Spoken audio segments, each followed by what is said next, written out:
What's going on, my homies? This is what we're talking about today. Yeah, but the sneaky stuff. So I got my hands on some absolutely sneaky baits, and they're sneaky because really no one can get them, and that's actually a part of the thing. So I'm gonna get these things out so we can talk about them. But if you guys are into the whole jig head minnow, I know a lot of you guys aren't because you don't like FFS and that. I am, because it's just another tool in my arsenal. There's been a lot of hype about two Japanese baits, and I've been playing around with them, so I wanted to kind of give you an honest review. No BS, that's what you get here. And kind of how they fit into that arsenal. There's a million plastics out. Jacob Wheeler's got his whatever Crush City deal. Gambler's got the FFS series. Spunk Shad, you guys have seen me throwing the Spunk Shad a whole bunch. There's a million like fluke style, jig head minnow style presentations out there. So I wanted to kind of dabble into some JDM stuff, into some Japanese baits basically.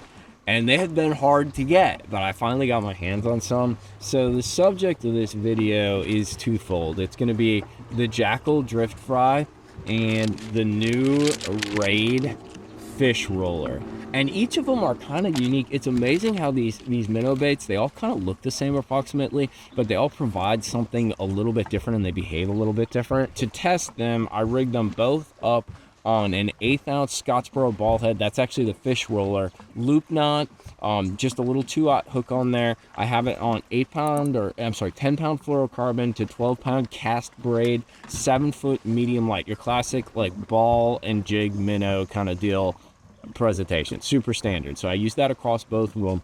And here's what I find. So first, I'm gonna go through the Raid. This is the fish roller. It comes in like 2 or 3 different sizes. I have the super small one, but what I found is the 4-inch, which is this guy right here, is like the best all around. I like it for the action that it provides, especially for summer. You want something slightly bigger than those little like 3-inch deals. And what's interesting about this, so first of all, what you'll notice is it has sort of like a squared body. It's going to be tough to kind of render, but it is a squared enclosed body. And what's really cool is, if you guys have been watching the videos, I've been looking for baits that give me kind of a rolling or a shimmying action. And what I was surprised to find is, because of that body shape, that square body shape, when you do the sort of the slackline shake, you know, the real soft kind of shakes with your rod tip, bumps with your rod tip, it causes that bait to roll and shimmy. And it's that square kind of form to it that I believe when the water hits it, it just causes it, almost like a flat-sided crankbait, it causes it to rock back and forth. Another interesting feature to the fish roller, if you guys can see, there's little kind of like honeycombing right there, and then there's also, the bait has a butthole. So it's basically, it's a hollow bait. It's totally enclosed, but there's an air pocket inside the bait. So I'm not a huge fan of using elastic plastics. I like them maybe for dragging and stuff like that, but when it comes to kind of putting them on these little hooks, or I like using a Scottsboro screw lock ball head, the Hellfire, the elastic don't work very well. And they tend, in my personal opinion, to not set right when you're sliding it on. And when you're doing a presentation like this is a finesse presentation in my eyes.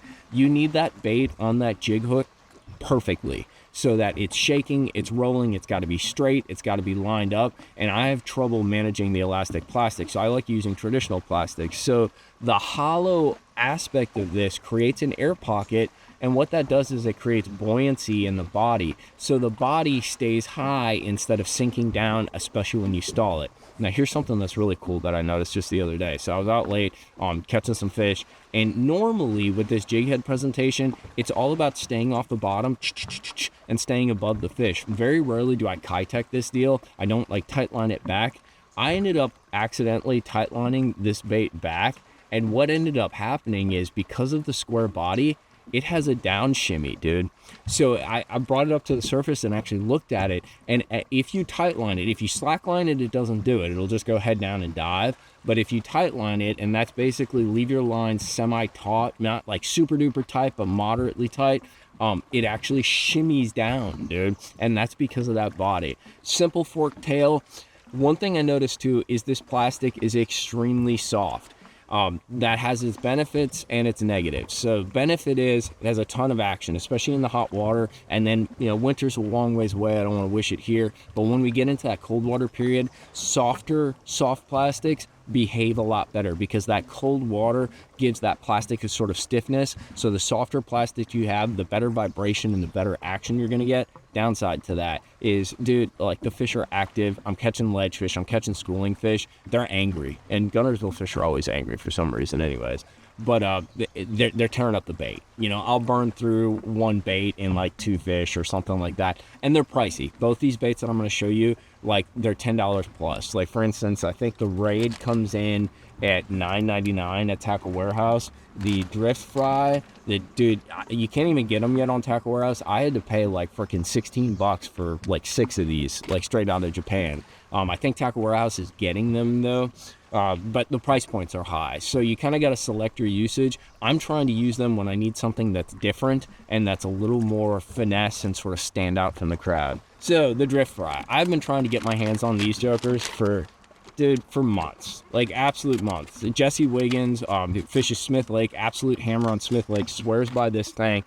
So the drift fry, it's really obvious how this thing is different right off the bat, but there's some other kind of key aspects. So we'll go through it. This is the 4-inch. They have a 3-inch and they have a 5-inch, so a variety of different sizes. Like I said, first off, they're ungodly expensive. I don't know what they are at Tackle Warehouse, but they were like friggin' $15 to $17 for me to get from Japan. The obvious feature that you see right off the bat is this is basically a jerkbait looking soft plastic. It has a bill that's made in soft plastic right there. The clear function for that is, once again, that rocking action, that back and forth, side to side shimmy. What also is sort of incorporated into that design, and I call it stalling. One of the arts to this, hover rigging, all these things, you're using super light weights, usually are lighter than normal, what you use for, say, like a Kitech or something, because you're trying to get that bait to hover or stall above or in front of those fish. So that bill creates not only resistance for that side to side wobble, but also resistance to kind of slow that bait down. This leads to the issue. So full disclosure, because this is no BS like bait review videos with balls. I've caught more fish on the fish roller this summer, a lot more fish. I have not caught many fish on this, but I think there's a clear reason. I think this bait fits in much better for cold water situations because it does not take nearly as much action to impart that side to side shimmy. With the fish roller, and even with like the Spunk Shad, things along those lines, I'm having to do kind of rod tip shakes, not super violent, but I'm popping it quite a bit. With this guy, it takes practically nothing to get this thing to roll side to side, and that's because of that bill. So you can just barely kind of lift your rod and just kind of shake it ever so slightly, and you get that roll and that stall. And I think that's much more beneficial when you have cold water and winter fish where you're trying to move that bait less but still get that shaking, because basically during the winter, if I'm going like this, I'm not catching nothing, dude. It's a very soft kind of wobble, and you get that sort of slight wobble when you do that. I think during these warmer water periods, I think it's actually too much, and it's actually rolling too much to the side. When I played with it in the water, it was really, when I'd like pop, it was really kind of like arcing back and forth. So my assessment is this is more of a cold water bait. This is what you're throwing when you have fish that are schooled up in winter, suspended in 25 to 30 feet of water, something like that, and you're trying to stall the bait and get that shimmying action. Other unique aspects, this actually has kind of like a flat tail fin. That tail fin runs parallel with the bait.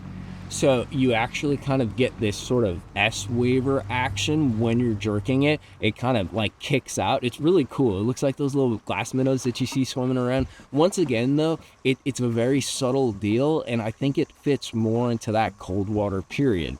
A couple other interesting facts. Like the fish roller, this bait has a hollow pocket in it. It's got a little hole in the butt right there. That hollow pocket causes the bait, even though it's made with plastisol, to stay even and float sort of on a horizontal level as you're fishing it. The other cool thing is, being as expensive as these things are, and it's a little tricky on the front. And I wish more bait companies did this, because like you buy a new bait and you don't know exactly how to rig it up. You could use a little direction. This actually has a guide hole. You guys probably can't see it, but it has a hole in the nose, which is exactly where you're supposed to put your hook. Go figure, you know, like just put the little hole in there, little starter hole, and you know exactly where to go. I really like that. Like that's freaking super duper handy, because these baits are expensive. They're a little tricky to rig up with the bill right there. Obviously you don't want to do it incorrectly, because it's a pricey move and you only have so many, especially since you can't get them right now. So it's a cool little feature. The other thing you're gonna know is both the fish roller, I didn't get really the super cool colors because they're not available. But both the fish roller and this jackal, which I only have one color in as well, come in some absolutely sick colors. And I think that's part of the price point, is like, dude, like that's super fancy. That's like 3 different colors, like custom designed head, like crazy little 3D eyes. Like it's like gold fleck with purple. It's super detailed. It's very realistic in comparison to some of the generic soft plastics that we have. Whether that matters or not, that's questionable, but I will tell you this: when you're doing this forward-facing jig head minnow deal, it is very one-to-one fishing, much like glide bait fishing, things along those lines. So there's 2 components that really get fish to close the deal when it comes to that. It's action, and I think that's the primary, most important part, but also they're very intimate with it. They're right up next to it, looking at it, following it. You know, if it looks like what it's supposed to look, what they normally eat, they're probably going to be more likely to eat it, right? So the fancier and more realistic these things can be, the better off they are. So that's kind of my review. They're both absolutely sick baits. I'm amazed that I got my hands on them. They've been so rare. Like I said, I'll put links to all this stuff down in the description box at Tackle Warehouse. Tackle Warehouse is supposed to, I actually have them on back order, is supposed to get these range rollers, or they have the range rollers. They're supposed to get the drift fry in, and you can back order them now or whatever. And I got like 10 packs on back order because I'm a degenerate, but it is what it is, right? Really, though, I was more excited about getting my hands on the Jackal Drift Fry, but I think I was more excited about getting it like 2 or 3 months ago. Going into maybe fall, November, December, and especially like January, February, I think it's going to be a much more viable player for me, so I'm going to kind of stash my stash till then. But I've really found that right now, if you're looking to use like a JDM high-end kind of fancy plastic on your ball and jig head, this is the guy, the range roller. Like that seems to be the one that's performing. I don't know why. I think I can fish it a little bit faster. I think the rock is a little more subtle and it doesn't stall as much, so I'm able to do more with it. But definitely come winter, that drift fry is going to be coming out, because it's pretty badass, dude. The things it does on the water and the way you can stall it, I see a bunch of potential.